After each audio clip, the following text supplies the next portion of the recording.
नमस्कार जी। आयुर्वेदिक एस्ट्रो में आपका स्वागत है। आज हम अपने परम मित्र जी की कुंडली देखने जा रहे हैं और कुछ इनके जो इन्होंने लाइफ में बहुत ऊंचाइयां हासिल की हैं, कुछ इनके जो इन्होंने ज़िंदगी बिताई है उसके बारे में बताएंगे और आने वाली ज़िंदगी के बारे में भी इनका हम बताएंगे, इनके वाहन के बारे में बताएंगे, इनके घर के बारे में बताएंगे, इनके बच्चों के बारे में बताएंगे। तो इनकी कुंडली का एनालिसिस हम शुरू करते हैं। पर आप सब यूज़र से, व्यूअर से हमारा एक रिक्वेस्ट है कि अगर आपको हमारा ये वीडियो अच्छा लगता है और चैनल पर वीडियो अच्छा लगता है तो आप और लोगों के साथ शेयर करें और इसको सब्सक्राइब करें। बस यही हमारी रिक्वेस्ट है। अब वीडियो स्टार्ट करते हैं। ठीक है जी। मेरे लिए समय निकालने के लिए आपका बहुत बहुत धन्यवाद। नमस्कार जी। अच्छा, और सर्वप्रथम आज हम ये कन्या लग्न की कुंडली है, तो कन्या लगन के ऊपर ही सारा हमारा फोकस रहेगा कि कन्या लगन में जो आपके डिफरेंट ग्रह बैठे हुए हैं। देखो, सब लोग ज्योतिषी हैं हिंदुस्तान में, इतने बड़े बड़े ज्योतिषी हैं, सब कन्या लगन के ऊपर बोलते हैं। पर मेरा मानना ये है कि कन्या लगन में भी डिफरेंट जगह पे डिफरेंट ग्रह जब बैठते हैं, डिफरेंट राशियों में जब बैठते हैं, तो उनका भावार्थ जो है और उनका जो वो डिफरेंट हो जाता है जी। तो लगन तो एक है, आप पैदा तो आपके टाइम में भी और लोग पैदा होंगे, उस समय में और लोग पैदा होंगे, पर जो इनका भावार्थ सारा बदल जाता है जी। तो आपके कन्या लगन में गुरु और शनि बैठे हुए हैं। ठीक है जी। यहाँ पे जब कन्या लगन में गुरु बैठता है तो गुरु उच्च का नहीं होता है। ठीक है जी, शनि इसके साथ बैठा हुआ है। देखो, जब लगन में गुरु बैठ जाता है, उच्च का ना भी हो तब भी गुरु इतना प्रबल है कि गुरु केंद्र में बैठा हुआ है। तो आप गुरु मतलब आपका बल जो रहेगा वो एक गुरुत्वाकर्षण की तरह रहेगा, गुरु की तरफ। मतलब जैसे क्लास में गुरु होता है, जी। गुरु पढ़ाता है तो सारे बच्चे प्रोमिनेंट होते हैं, उसको देखते हैं, उसकी चर्चा करते हैं, सब चीज़। तो आपकी लाइफ भी ऐसे ही रहेगी कि जैसे गुरु विशाल है वैसे ही आपका व्यक्तित्व भी विशाल होगा। ये बिल्कुल क्लियर है कि व्यक्तित्व विशाल है आपका और आगे भी आपका व्यक्तित्व और विशाल होगा जी। और आपकी सोच अच्छी रहेगी। गुरु बेशक कन्या राशि में है पर आपकी सोच अच्छी रहेगी, आपके कर्म अच्छे रहेंगे, आप किसी का अहित नहीं करेंगे। जब भी गुरु केंद्र में आता है तो गुरु का मतलब ये होता है कि मैं लोगों की भलाई करूं, मेरी तरफ से किसी का बुरा ना हो, जो हो सकता है मैं अच्छा करूं। यही आपकी सोच होनी चाहिए। जी। अब आपको क्या लगता है, क्या लाइफ में फील होता है, ये तो आपको सब पता होगा, पर जहाँ से अंतर दिल से जो आपकी बात होती है वो आपकी दिल की बात ये होती है। दूसरा एक है, इसमें शनि बैठा हुआ कन्या राशि में, जब गुरु के साथ शनि बैठ गया तो शनि न्याय करता है। तो आप ज़िंदगी में जो काम करेंगे वो न्याय का काम करेंगे। किसी को अगर कोई कष्ट हो रहा होगा, कोई अन्याय होगा तो आप सहन नहीं करेंगे और ना ही किसी को सहन करने दोगे। तो आप एक गुरु के साथ मिलकर एक तो उसको संभालोगे भी। इसका मतलब भावार्थ ये हुआ कि गुरु के साथ बैठ के आप उसको शिक्षा भी दोगे और उसको अराजकता से बचाओगे भी। मतलब उसको किसी पे उसने जुल्म किया होगा तो आप उस तरीके से उसको बचाओगे। जी। ये है क्लियर। तो दोनों चीज़ें। अब गुरु की दृष्टि कितने घर पे है। अब इस घर की दृष्टि 1 2 3 4, ये इस घर पे 4 दृष्टि आती है। 5, ये देखो 4 दृष्टि, 5 6 या 5 1 2 3 4, 5 में इस पे दृष्टि आई, 6 7 यहाँ पे दृष्टि आई, 8 9 इस पे दृष्टि आई। तो इस गुरु की दृष्टि कहाँ पड़ी। ठीक है, गुरु यहाँ पे उच्च नहीं है पर इसकी दृष्टि एक तो 5वें घर पे पड़ी, आपकी विद्या स्थान पे पड़ी, दूसरी आपकी पत्नी स्थान पे पड़ी जो गुरु का अपना घर है। ठीक है, और ये दृष्टि यहाँ पे भाग्य स्थान पे पड़ी। ये 3 दृष्टियाँ हैं। अब शनि की भी 7वीं दृष्टि यहाँ पे पड़ रही है। ठीक है। अच्छा, अब गुरु की जब दृष्टि यहाँ पे पड़ रही है तो मैं इसको साथ साथ दृष्टियों को भी एक्सप्लेन करता हूँ। ये बोलूँगा कि गुरु का जो रूप होगा आपकी कुंडली में मेन रोल रहेगा। 2 ही रोल होते हैं लाइफ में। एक शादी का, सबसे पहले आपकी जो जीवन साथी है वो आपको कैसा मिलेगा। तो ये इस खाने पे जाते हैं, इसको सप्तम खाना बोलते हैं। इस घर में 12 नंबर राशि बैठी है, मीन राशि जी। तो पत्नी आपको गुरु की तरफ से पूजा करने वाली मिलेगी, सौम्य मिलेगी, सुंदर होगी और उसका व्यक्तित्व भी गुरु की तरह विशाल होगा जी। ठीक है, और ताउम्र वो आपके साथ अच्छा रहेगा, आपकी मैरिज लाइफ अच्छी रहेगी। क्लियर। एक तो लाइफ आपकी यहाँ से स्टार्ट होगी। दूसरा, जब शादी होगी तो उसके बाद बच्चे भी होंगे। तो आपके बच्चे कैसे होंगे, ये 5वां घर होता है। तो 5वें घर में जो आपका गुरु जो है, इसमें शुक्र और सूरज और केतु बैठा हुआ है। पर दृष्टि किसकी है, सबसे इम्पोर्टेंट चीज़ है। सबसे इम्पोर्टेंट चीज़ है कि क्लास में बच्चे होते हैं ना, जब टीचर आ जाता है क्लास में तो बच्चे क्या होते हैं, पहले शोर कर रहे होते हैं, तो जैसे टीचर आता है तो सारे चुप हो जाते हैं। तो ये इस गुरु का रोल है। ये सारे बच्चे हैं इसके, सूरज शुक्र केतु। जब टीचर की दृष्टि पड़ रही है गुरु की, तो ये सारा ही सब बंदे जो गुरु पढ़ाएगा, जो गुरु बोलेगा, वही रोल करेंगे।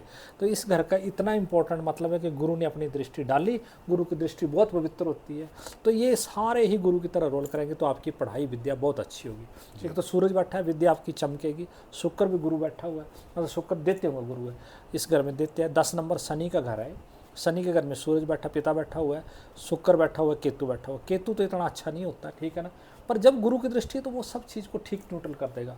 और गुरु का केतु के साथ होना बहुत अच्छा, जब दृष्टि पड़ेगी तो आपकी विद्या बहुत अच्छी रही होगी, ये आपको पता होगा, पर अच्छी रही, ठीक है। अब आते हैं इस गुरु की दृष्टि कहाँ गई। मैं ये बता रहा हूँ कि गुरु का रोल कितना बड़ा है आपकी कुंडली में, गुरु का रोल। अब इसकी दृष्टि आई इस घर के ऊपर, सप्तम में भाग्य, तो भाग्य के घर में कोई नहीं बैठा हुआ है। जब कोई नहीं बैठा, अकेला गुरु का जा दे उस घर को, मान लेते हैं आप एक चीज़ को देख रहे हैं। अब पुराने ऋषियों में इतनी शक्ति होती थी कि वो एक चीज़ को देखते थे तो वहाँ पे वो उनके ज्योतिर से, नेत्र से इतनी शक्ति निकलती, शक्तिपात होता था कि वो आग लग जाती थी वहाँ पे। जी। तो इसका मतलब ये है कि गुरु सौम्य दृष्टि से अपने से देख रहा है, तो ये भाग्य को भी इतना उच्च कर देगा आपका। और ये गुरु का मतलब शुक्र का खाना है, और शुक्र की दृष्टि भी सत्य में 1 2 3 4 5 शुक्र की दृष्टि नहीं, पर गुरु की दृष्टि इस खाने पे है, शुक्र का घर है, तो इस खाने को भी उच्च करेगा। तो आपके 3 लाइफ में जो डिसीजन है, एक तो आपका उसने व्यक्तित्व, चेहरा आपका गोल है, बिल्कुल गुरु की तरह गोल है, सिर आपका गोल है, सिर पे आपके बाल नहीं है। उसका मतलब ये होता है जैसे कि जब गुरु होता है तो सिर के बाल उड़ जाते हैं, अच्छा। ठीक है ना, उड़ जाते हैं। और दूसरा ये कि इसकी दृष्टियाँ बिल्कुल पवित्र, मैंने आपको पूरा रोल समझा दिया, क्लास वाला या सेकंड समझा दिया। तो गुरु आपकी कुंडली में बड़ा इंपॉर्टेंट रोल प्ले करता है, पर आपने एक काम करना है लाइफ में कि शनि भी इस खाने में बैठा हुआ है। ख्याल ये भी रखना है कि जब जब आप किसी के साथ अन्याय करेंगे, उससे डबल अन्याय आपके साथ होगा। आप न्याय करेंगे तो आप जिंदगी में फ्लोरिश होंगे। आपने किसी को मतलब सताना नहीं है लाइफ में, और जिसका भला होता है उसका भला करना है, ठीक है। क्लियर, ये तो क्लियर हो गया आपको, ठीक है। अब आते हैं सेकंड घर के ऊपर। सेकंड घर का मतलब होता है कि आपका आय, आपका धन स्थान। यहाँ शुक्र बैठा हुआ है, तो शुक्र का मतलब है कि शुक्र का घर है, इस खाने में बैठा कोई नहीं है, ठीक है, शुक्र है, ठीक है जी। तो शुक्र का तुला राशि है, तो आपके पास इनकम अच्छी रहेगी, मतलब प्योर रहेगी, इसमें कोई दो राय नहीं है। पर शुक्र जो है लेविश वाली इनकम देता है, अच्छा, लेविश मतलब लेविश इनकम देता है, ऊंची इनकम देता है, ठीक है जी। तो आपकी ड्रेसिंग सेंस अच्छी होगी, जो अच्छी ड्रेसिंग सेंस पहन, मतलब जब जब आपकी इनकम होगी तो आप अच्छे ड्रेस पहन के इनकम होगी। मेरा बोलने का मतलब आभार है, अच्छा, कि आप सुंदर पर्सनैलिटी जो ड्रेस जब डाल लेंगे तो आपकी इनकम बढ़ेगी। अच्छा, लाइफ लॉन्ग में आपने ये चीज़ देखनी है कि इस घर का ही मतलब है कि आप जितने सुंदर कपड़े पहनोगे, जितने अच्छे ड्रेसअप होंगे, उतनी आपकी पर्सनैलिटी निखरेगी और उतनी ही इनकम आपके पास अच्छी आएगी। Okay, clear.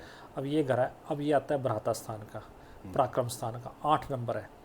तो 8 नंबर का मतलब है इसका मंगल कहाँ बैठा है, इसका मंगल बैठा शत्रु स्थान में, अच्छा, इसको बोलते हैं छठे घर। इस घर का मालिक मतलब हमारे तीसरे घर का मालिक बैठा छठे घर में जाके बुध के साथ जी। तो इसको शत्रु अंता योग बोलते हैं, अच्छा। तो आपसे लोग खड़े खड़े डरेंगे कुंभ राशि में, अच्छा। देखो दूसरा एक चीज़ हो रहा है, अब ये देखने वाला है कि इस घर का मालिक और इस घर का, बोलने का मतलब पंचम घर का मालिक और छठे घर का मालिक जो केंद्र में बैठा है, भी राजयोग बनता है। क्या बनता है? राजयोग।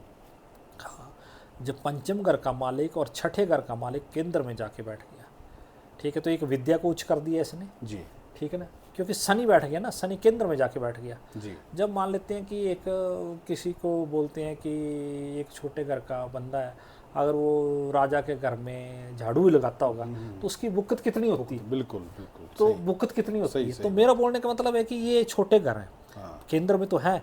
अब इस घर का मालिक राजा के प्रधानमंत्री के घर में जाके बैठ गया, तो लोग तो बोलेंगे यार ये प्रधानमंत्री के घर में जाके बैठा हुआ है, तो इसकी बुक्कत तो इतनी ज़्यादा होगी।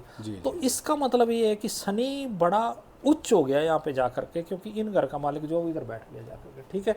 तो इस घर का भी जो आपके शत्रु होंगे या रोग होगा, 3 चीज़ें देखिए थे, शत्रु रोग और दुश्मन आपके दुश्मन, तो वो खत्म कर देगा और आपका पराक्रम बढ़ाएगा, आपके सामने कोई बंदा खड़ा नहीं हो पाएगा। और बुध तो मंगल के साथ बैठा हुआ है, ये मैं पराक्रम देख रहा हूँ आपका, आपका पराक्रम, क्योंकि इस घर का मालिक इधर बैठ गया जी। तो इसका मतलब है कि आपका पराक्रम कैसे बढ़ेगा, जैसे जैसे आप शत्रुओं को डराएंगे तो आपका पराक्रम बढ़ेगा। अच्छा जी, ठीक है। ठीक है। इसका देखो मंगल का इम्पैक्ट देखो, कुंडली आपकी बोल रही है कि आपका पराक्रम 8वें घर में है, ये बैठ गया इधर जाके, यहाँ इसका मतलब शत्रु, जैसे शत्रु आपसे हुए वो आपसे आपने डरे तो आपका पराक्रम बढ़ गया। क्लियर। और इस घर का मालिक बैठ गया केंद्र में जाकर के, तो एक आप न्याय करोगे और जो पराक्रम जो बढ़ेगा वो आपसे लोगों का डर के कारण जो है वो पराक्रम बढ़ेगा। मतलब गलत ऐसे डराने वाले जो गलत काम करते हैं उनको डराने के लिए। विद्या स्थान का मैंने ऑलरेडी बता दिया कि ये, और इस स्थान का मालिक बता दिया कि एक मतलब छोटे घर का बंदा अगर प्रधानमंत्री के घर में जाके बैठ जाता है और प्रधानमंत्री के साथ बैठा है, आप ये सोच लो कि शनि प्रधानमंत्री के साथ जाके बैठ गया है, तो उसको प्रधानमंत्री के तो गुण आएंगे ना। बृहस्पति कोई बात नहीं है, अपनी राशि में नहीं, बृहस्पति शक्ति बढ़ गई ना, दोनों चीज़ें, ये चीज़ें। अब शनि की भी दृष्टि इस पे है, ठीक है जी, पत्नी स्थान पे, तो पत्नी स्थान पे राशि मीन की शनि की राशि है, ठीक है ना। शनि भी आपकी पत्नी भी आपकी दृष्टि 7वीं है, तो 7वीं दृष्टि शनि की ठीक नहीं होती है, ठीक है। पर गुरु की दृष्टि है ना, जहाँ गुरु की दृष्टि पड़ जाती है और गुरु का घर है, तो शनि की दृष्टि, शनि जहाँ बैठा उस चीज़ को बढ़ाएगा, पर शनि की जहाँ दृष्टि पड़ेगी वो उस चीज़ को अच्छा नहीं माना जाता है। पर ये जब गुरु की दृष्टि पड़ी तो इसलिए पत्नी स्थान में भी कोई दिक्कत नहीं है आपको। क्लियर। अच्छा। अब ये है कि मेष राशि में चंद्रमा अपनी राशि में बैठा है, इसको बोलते हैं ये जो आपका घर है अष्टम घर, अष्टम घर में चंद्रमा है। अच्छा। तो अष्टम घर में चंद्रमा की अभी डिग्री मेष राशि 28 डिग्री है, तो आपका 28 डिग्री मतलब आपका जन्म अमावस्या के आसपास का जन्म है, अमावस्या से 1-2 दिन पहले का जन्म है, ठीक है। तो चंद्रमा इतना मतलब लोड थोड़े लास्ट डिग्री पे है, तो एक तो आपके माता के साथ थोड़े कम अच्छे संबंध रहे, मतलब बड़े अच्छे नहीं बोल सकते, ठीक है, बड़े लाड प्यार वाले संबंध नहीं रहे होंगे, मतलब ठीक है, एक नॉर्मल वाले है ना, बिल्कुल सही, नॉर्मल वाले संबंध रहेंगे। सूर्य आपका 29 डिग्री, तो दोनों के साथ मतलब आप, वो तो हो सकता है कि आप माता पिता से थोड़े दूर रहे होंगे, दूर रहते होंगे या दूर रहे होंगे, तो ये थोड़ा सा मतलब ठीक है, आए गए नमस्ते की वो चीज़ है। पर अगर इनकी डिग्री जैसे 15 डिग्री हो ना, जैसे मैं एक चीज़ और मैं बताता हूँ, सूर्य की डिग्री अगर 15 डिग्री के आसपास हो तो पिता के साथ बड़े अच्छे रिलेशन होते हैं, सूर्य उच्च में हो तो पिता के साथ बड़े अच्छे रिलेशन होते हैं। चंद्रमा अपनी राशि में माता के साथ अच्छे रिलेशन है, पर माता के साथ रहे ही नहीं इतने ज़्यादा कि तो दूर रहे, तो वो थोड़ा। और ये यहाँ बैठा है, तो ये चंद्रमा आपको आप नोट करना, पूर्णमासी के आसपास का चंद्रमा आपका अच्छा रहेगा, और पूर्णमासी से जैसे जैसे दूर अमावस्या की तरफ जाते जाएंगे तो आप थोड़े स्लो होते जाएंगे। अच्छा। आप पर्सनैलिटी पे भी, चेहरे पे भी निखार भी, दोनों चीज़ें हैं, ठीक है। आपको एक चीज़ और हिदायत देता हूँ कि आपको पानी के पास जाने से थोड़ा सा हिदायत रखनी चाहिए। अच्छा। जब भी आप कहीं जाओ घूमने फिरने, समुद्र के पास जाते हो, कहीं जाते हो, तो थोड़ा सा ये रहता है कि आपने प्रिकॉशन रखनी, ठीक है ना। एक प्रिकॉशन जरूर रखनी है आपने कि आप सेफ्टी जैकेट पहनो, कुछ भी यूज़ करो। आपने कभी शिप में भी जाना हो, किस में भी जाना हो, तो आपको सेफ्टी का रीजन जरूर, क्योंकि चंद्रमाष्टमी घर में है ना, ठीक है, ये फल देता है, ठीक है। अच्छा, यहाँ ये तो मैंने आपको बता दिया भाग्यस्थान का। अब सबसे ये बुध की राशि है, 1 2 3 4 5 6 7, इसकी दृष्टि इस पर, ठीक है ना, बुध की दृष्टि इस पर है। अब इस खाने का हम अभी तक विवरण नहीं किया, ये आपका घर से, आपका क्वेश्चन था घर से रिलेटेड, घर और वाहन, ठीक है। तो यहाँ पे बृहस्पति बैठा हुआ है, बुध की इस पर दृष्टि है, ये बुध का खाना, बुध की मतलब बुध की दृष्टि नहीं, बुध मतलब खाने की है, पर ये बुध यहाँ ये भी बृहस्पति की राशि है। तो बृहस्पति में राशि में आपको गवर्नमेंट वाहन ही अभी तक तो मिलेगा, जब तक आप गवर्नमेंट जॉब करते हैं तब तक आपको घर भी गवर्नमेंट का मिलेगा और वाहन भी गवर्नमेंट का ही मिलेगा। जो घर विशाल होगा आपका, अच्छा होगा, वो हो सकता है कि अभी मैं आपकी दशा देखता हूँ, दशा देखने के बाद बताऊंगा कि आपको किस साइज़ का मकान मिलेगा, ठीक है ना। वो मैं दशा पे आता हूँ, फिर उस पर देखते हैं। तो ये बुध की राशि होगी, राहु इसमें कर्क राशि में चंद्र में राहु है। पर राहु एक चीज़ देखो, एक चीज़ और बताता हूँ आपको टेक्निकली आपकी कुंडली का। जब 7वें घर के बाद राहु आता है ना, ये 7वां घर है, 7वां 8वां 9वां 10वां 11वां 12वां, तो शनि उच्च हो जाता है। अच्छा जी। तो ये 1 2 3 राहु भी आपका ठीक है, जाओ यहाँ, ये राहु बैठा है ना, ये राहु ठीक बैठा है, राहु आय के स्थान में बैठा है, अच्छा, ठीक है। अकस्मात कभी कभी ये धन दे देता है, एक्स्ट्रा धन देता है, मतलब अकस्मात देता है। जैसे आपने कभी कोई ज़मीन ले ली, कोई बेच दी, या कोई कुछ ऐसा कर लिया, कोई प्लॉट ले लिया, कुछ सट्टा टाइप, लॉटरी टाइप, है ना, अच्छा, एकदम से कर देगा ये करेगा लाइफ पे करेगा। पर इसकी दशा होनी चाहिए, वो चीज़ होना चाहिए, क्योंकि कर्क राशि में बैठा है और यहाँ बैठा तो ये धन आपको देगा। यहाँ ये सूरज का घर है, सूरज आपका फिर यहाँ 10वें बैठा है, तो पूजा पाठ तो आप करोगे उच्च मतलब जैसे हवन पाठ, ये आपका कभी कभी जो है आप करोगे ज़िंदगी में, तो वो जब जब दशा आएगी तब तब ना, जी, जी। मतलब वो सारी चीज़ें सब करोगे। बुध आपका बकरी है, गुरु भी आपका बकरी है, तो बकरी गुरु है, ये बकरी मतलब पिछले खाने का फल देगा गुरु भी ना। अच्छा। तो आप पूजा पाठ में ज़्यादा ध्यान भी होगा आपका, आप मेडिटेशन भी करोगे, पूजा पाठ भी करोगे, और ये सूरज के अगर में फिर गुरु होगा तो हवन पाठ भी आप करवाओगे लाइफ। जी, जी। क्लियर। अब आते हैं आपकी विष्णोत्तरी दशा के ऊपर। जो विष्णोत्तरी दशा इस टाइम आपकी चल रही है 3:37 राहु, ये तो 21 तक तो आपका राहु खत्म हो गया, ठीक है जी, ठीक है। Clear? 21 हो गया, हाँ। 19/3/21 से राहु आपका खत्म हो गया। अब आपका 19/3/2021 से 19/3/2037 तक बृहस्पति की दशा है। जी। बृहस्पति में बृहस्पति की दशा थी, बृहस्पति में बृहस्पति का अंतरा था 7/5/2023 तक, ये अंतरा भी हो गया। अब आया बृहस्पति में शनि 19/11/25 तक, ठीक है जी। जी। ये आपकी लाइफ का गोल्डन पीरियड होना चाहिए, अच्छा। 19/11/25 तक। क्यों? क्योंकि एक तो बृहस्पति की दशा है, ठीक है ना, केंद्र की दशा ना, जी। दो केंद्र के मालिकों की दशा लगी है आपको, तो आप अपनी लाइफ का कोई उच्चतम काम करना चाहते हो, उच्चतम प्रमोशन पाना चाहते हो, या कहीं कोई बाहर जाना चाहते हो, कुछ भी करना चाहते हो, तो ये लाइफ का आपका Golden 19/11/25 तक गोल्डन पीरियड है। एक बृहस्पति, ठीक और है। बृहस्पति में विद्या भी ग्रहण कर सकते हो, जी। और विद्या ग्रहण करने के साथ आप बाहर भी जा सकते हो, और बाहर जाके कोई या तो कोर्स कर सकते हो, कोई बड़ा उच्च कुछ भी, या जी। उच्च पद भी हो सकती है, देखो कुछ भी हो सकता है, जी, जी। है ना, ये सारी सब चीज़ें हो सकती हैं। अच्छा, एक चीज़ आपने और ख्याल रखनी है, मैं आपको लिख के दे देता हूँ। जी, जी। आपने क्या काम करना कि ये बृहस्पति की दशा आपको सब कुछ देगी 34 तक, ठीक है। ठीक है।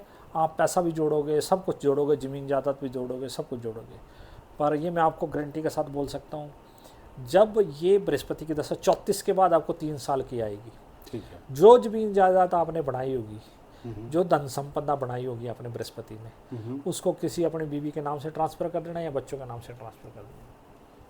अदरवाइज जितना बृहस्पति में बनता है, वो बृहस्पति में जब राहु का अंतर आता है तो वो ले जाता है। अच्छा। फिर शनि में नई क्रिएशन होती है।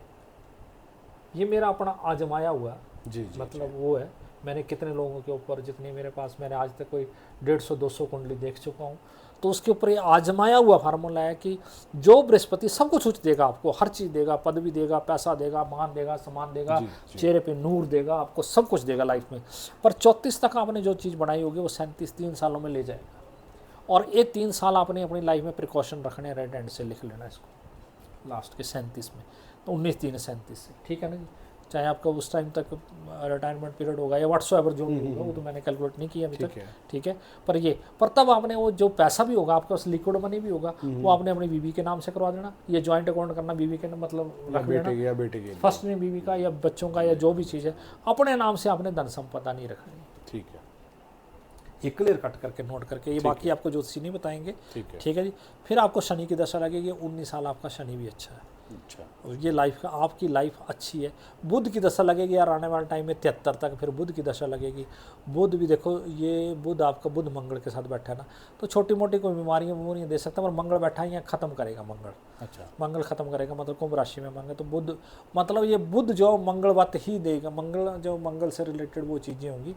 तो आपको कभी जैसे लाइफ में एक चीज़ और करते रहना, आपको मैं और उपाय बताता हूँ। सबसे बढ़िया आपकी लाइफ में रेमेडीज़ हैं कि आप जब भी कहीं ब्लड डोनेशन कैंप का मौका मिलता है, आप ब्लड दीजिए अपना। करता हूँ मैं, करते हैं, अक्सर करता हूँ। करते हैं ना, अभी किया पीछे, अभी किया ना, हाँ 3 महीने बाद फिर हो जाता है, 6 महीने में, साल में 1-2 बार जन्म, एक बार जब आपका जन्मदिन आता है ना, तो आप अपनी लाइफ का फार्मूला बना लो कि मैंने ब्लड डोनेट करना है। आपके बेटे का जन्मदिन आता है, आप ब्लड डोनेट करो, ठीक है, ठीक है। इससे बढ़िया दान कोई नहीं, महादान है, और आपकी कुंडली के हिसाब से बिल्कुल फिट बैठता है, ठीक है, ठीक है। और एक तो ये आपकी लाइफ का उपाय है, लाइफ का उपाय है, मतलब ये रेमेडी है। देखो मैंने वो कुछ नहीं कि मैं ये पूजा बताऊँ आपको, ये बताऊँ, कुछ चीज़ नहीं है। आपने अपना ब्लड डोनेट करना सबसे है ना, कभी कभी दिल करे तो आप प्लाज्मा भी डोनेट कर। दूसरा उपाय आता है कि आप भोले शंकर की पूजा करो। अच्छा, ठीक है। ये चंद्रमा आपका ना, ये चंद्रमा आपको मानसिक तनाव देगा सर, ठीक है।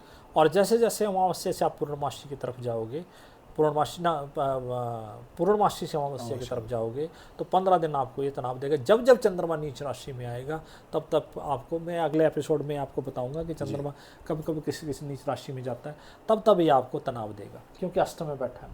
अच्छा। चाहे ग्रह अपने वो बैठा है, वो तनाव देगा ही देगा। चंद्रमा जब अष्टम में आ जाता है तो ऐसा नहीं उस घर का।